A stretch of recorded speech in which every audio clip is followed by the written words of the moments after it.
உங்களை காணும்னு அழுது ஆர்ப்பாட்டம் பண்ண போறா.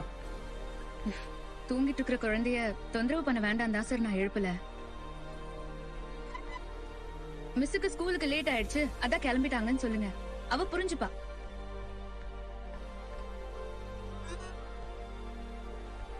நான் உன்னை கேட்டா தப்பா எடுத்துக்க மாட்டீங்களே? கேளுங்க மிஸ். ஆ, உங்க ஒய்ஃபுக்கும் உங்களுக்கும் அப்படி என்னதான் பிரச்சனை?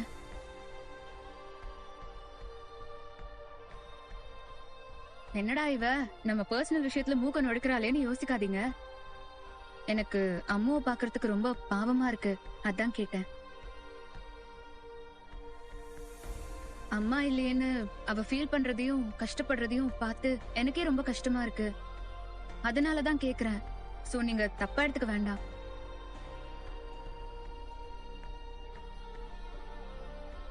உங்களுக்கு அரேஞ்ச் மேரேஜா?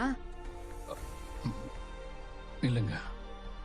ஓ, அப்ப லவ் மேரேஜ்? அப்படியும் சொல்லிட முடியாது. அப்புறம் எங்களோடது கான்ட்ராக்ட் மேரேஜ். கான்ட்ராக்ட் மேரேஜா? அப்படின்னா அது ஒரு பெரிய கதை மிஸ். இல்ல பரவாயில்ல, நீங்க சொல்லுங்க. 6-7 வருஷத்துக்கு முன்னாடி எனக்கு ஒரு லவ் ஃபெயிலியர் ஆச்சுங்க. அப்புறம் அப்படி நான் லவ் ஃபெயிலியர் கேஸா இருந்தப்பதான் அவளை நான் முதல்ல பார்த்தேன். ஓ,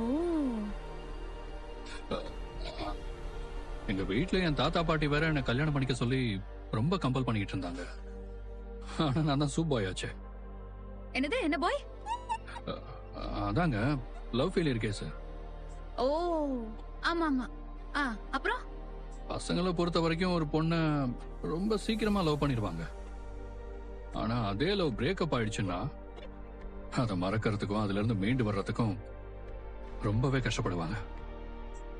நானும் அதே மாதிரிதான் இருந்தேன்.